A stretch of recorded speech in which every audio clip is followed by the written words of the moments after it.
Welcome back to the Eric Krown Crypto channel. Wishing you a happy and healthy start to this nice little Friday morning over here from Helsinki, Finland. A lot to be speaking about today as we do wrap up the week for CME and prepare for the next week to come, and then also follow up on the higher term time frame signals as well as the lower term time frame signals, of which Bitcoin did play out to the bottom side of the short term and medium term time frame range, which is all good in the hood. And continue to hold that is actually a good sign for the Boo laws if it can continue to hold. Anyways, with that in mind, I think it's just best to kind of just jump right into this one.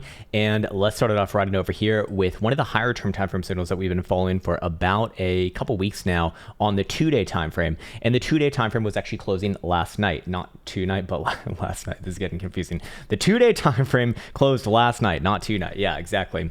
And once again, the stochastic momentum pivot held. Now, here is why that is important. Well, basically, this chart right here is an analysis between volatility and stochastic momentum. Volatility represented by the BBWP indicator. And of course, what did we see? We saw that the BBWP indicator, which measures volatility, aka the dispersion of returns, came down to what I consider an extreme low. Extreme low is defined as anything below 10 percentile, and the expansion phase from these extreme low levels, as you've seen over here, and over here. And for example, the last like 3-4 years, going all the way back on to November 2018, has led to an average move, historically speaking, of about 37.5% or so. And the average amount of days till the next major high or low has been about 17.5.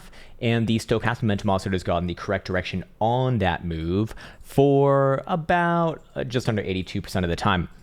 And so once again, the stochastic momentum oscillator remains to the upside, so that continues to validate the signal as long as that condition is met. Very, very, very, very important parts right there. Anyways, I'll just give you a quick example of what this signal has kind of done in the past. In fact, we saw it we saw it very recently, in fact, in the 10th of June, as you can see right here, with the BBWP getting into extreme lows, expanding from those extreme lows, and at the same time, the 2-day stochastic momentum on this pane right here was turning down. So that would be actually a picture perfect signal in this case. And of course, we have kind of the same thing going on right here as well. So this started from our current low, which is right around here. And if we were to just kind of play around with numbers and see what about 37.5% or 38%, there's some variance in this, obviously, would put us around about $26,000 to $26,500 as well. On top of that, I do think that it is relevant to be aware of some other confluential factors, of which there are several, but that will kind of get it done, or we will just address it, within the context of this video. Anyways, with that in mind, again, the stochastic momentum pivot is now 21,250. So that as long as Bitcoin's above that region, this signal is still viable. Problem is, the higher that this goes, the more and more likely that will naturally come down. Or sorry, this number will get so high that it will come down. But for right now, volatility expansion alongside continuation likely, or more likely than not. If we combine that with this signal over here, this is a signal that I haven't spoken about as much, although I do think it's probably one of the most interesting ones that we've been going over for the higher term timeframes that has been relevant for the last month and a half now, going back to early June. Well, this would be an analysis of the PMARP indicator mean reversion plays that we have seen off of extreme lows right here. So what is a PMARP indicator? It's basically an indicator that tells you how far away price action is from a specified moving average, in this case, the 20 VWMA, and then ranks it into a percentile format. Anyways, anytime that we have seen it below about 2 percentile, the reversion plays from these regions going all the way back throughout the full history of Bitcoin, tested here, I've found to be about 59, just above 59%, and over the course of about 53.5 days. Now I remember I missed something back on this past chart on the 2-day time frame. As far as timing goes, we also did analysis of the average days right there, going from the actual signal given to about 17 days, or 17, 18 days, puts us around the end of the month. Keep that in mind. And if we go back on over here and we do two things, first, we will analyze the historical reversion, which about 59 off the current low puts Bitcoin where? Puts Bitcoin at around $27,500. Again, there's going to be some variance in this. This is an average, so some are going to be higher, some are going to be a little bit lower. I do think that would be relevant to say, in this case, probably going to be a little bit lower. I don't think that Bitcoin's actually having a macro reversal right here, although I do think that things can trade higher. And then, of course, the days taken from that low, well, if we take it from the actual low right there, 53 or so, as close as we can get, puts us where? first week of August. So still looking on track, kind of at least historically speaking, sometime around end of this month to early next month, and perhaps somewhere as much as, let's say, although I think it's rather unlikely, 27,000 and 26,000 seems to be a little bit more likely, at least in my opinion, especially when we go over here and analyze this chart yet again, of which we called out, I believe this was like 3, 4, 5 days ago.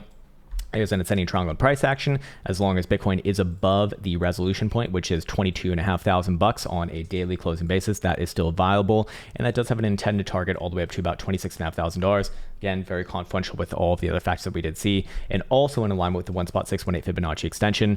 And by the way, the daily jewel continues to lift off over here, which is a good signal as well. But that all hinges upon about $22,500 on a daily closing basis. Below there, the probabilities of a trap setup become quite big. But for right now, it's actually Ethereum that is the more interesting chart, at least in my opinion. So let's now go down to the lower term timeframes and follow up from yesterday's short-term timeframe analysis. We said a pullback was likely, but pullback not the same thing as a reversal or a blue law trap in this case, unless if Bitcoin does close below at minimum the 382 right here, which is about 22,200. I think I was saying 22.5 yesterday. I just kind of round up in these cases because it doesn't. I'm not getting paid to be like extremely fucking exact in this case, but 22,200 would be the actual level if you want to go off of the fibs right here. And yeah, Bitcoin, dips down into it. That's fine. No closure below that, and it holds. And yet again, another higher low. So what do we have right now? Well, we have a few things. So very, very, very, very low BBWP. Yesterday, we were saying that, hey, this is contracting. So now you can see that it's pretty much contracted. I mean, it's not all the way down, but it's in single digit percentile, so rather low. And, that is to be expected within a constructive move on or with in alignment with the trend, which in this case would be actually a higher low on this time frame. So we have low BBWP. On top of that, the bearish divergence, the very slight amount of bearish divergence, might I add, was resolved into hidden bullish divergence, as we said, was inevitable as long as Bitcoin remains above actually even $21,500, which is relevant for the higher term timeframes. And then we even see the 4-hour yield starting to curl up yet again. But I don't necessarily understand how powerful that signal is in its current posturing. With that in mind, we should also go over here and check out the 4-hour stochastic momentum pivots, and you will very quickly notice that what do we see? We do see that it is pivoted on CME 4-hour time frame for 23,250. Spot price action is a little bit lower than that. I believe it's 23,150. Yeah, and that one's going to be closing in about an hour and 8 minutes, and CME closes in 3 hours. So a lot of time left to go on that one. But now let's talk about continuation conditions for the short term. Well, it's kind of the same thing as before. While I do expect a bit of a range here and probably another pop back up around the range highs for the short-term timeframes, which is like $23,500. Still kind of just looking at this overall structure right here, but it would not be resolved in the way that I look at things until Bitcoin's close in 4-hour timeframes above $24,000. And then, I suppose at that point, I'd be looking for the next leg up somewhere around, well, I guess at that point, maybe above 25,500 or so. And then perhaps, a bit of a short-term pullback right there, and then maybe does go for the full-on average move of those historical plays that we've been looking at for a while now. Other than that, I want to once again highlight the importance short-term of the 382 at 22,200. As long as Bitcoin's above there, I suppose generally all good in the hood. And kind of like the last chance for love would be the 0.5 right here at 21.5 or 21.6, depending upon your exchange. But in this case, any sort of a medium-term time frame closure below there. And yes, I would start to call this a trap with targets back down to like the daily range lows. And at that point, we're gonna have some nice fun action to the downside. But as long as Bitcoin's above there, all's good in the hood. For the blue laws, they do have short-term control right now. And really, Ethereum is actually the more interesting chart to be looking at, to be quite frank with you. Ethereum having a much better move pound for pound.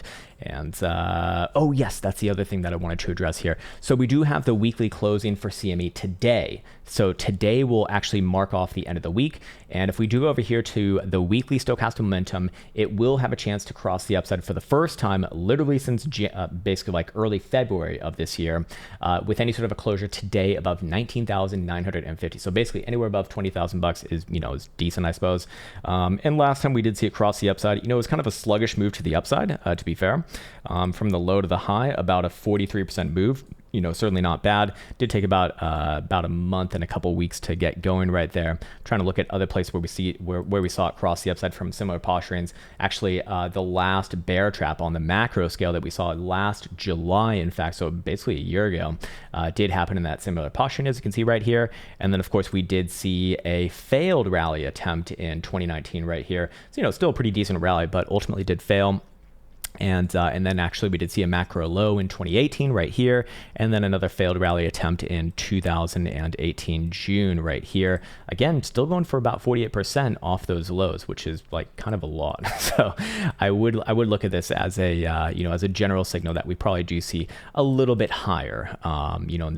Probably into end of this month, that being July. And realistically, I do still hold reservations that like the macro low is in and Bitcoin's just going to go up only from here. I do still think that there's going to be some headwinds maybe around Q4, something like that. But for right now, as long as Bitcoin remains above those pivots, I do still look at the averages, and the historical plays that we've seen based off of these charts over here are still very much relevant. So I think that's a good place to shut off on this video. I'll quickly show my Instagram. I've been doing a lot of not live updates, but well, they are kind of live, but story updates on there.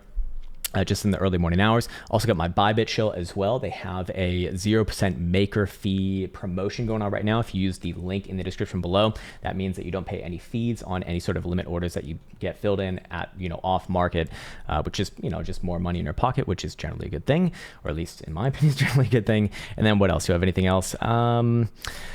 Yeah, gonna have some pretty big updates coming into the Krown trading application over here, but I think I'll save that for later. Yeah, I think I'll save that for later. Anyways, cool. I think I'll be signing off now. Much love, take care, and see you hopefully soon.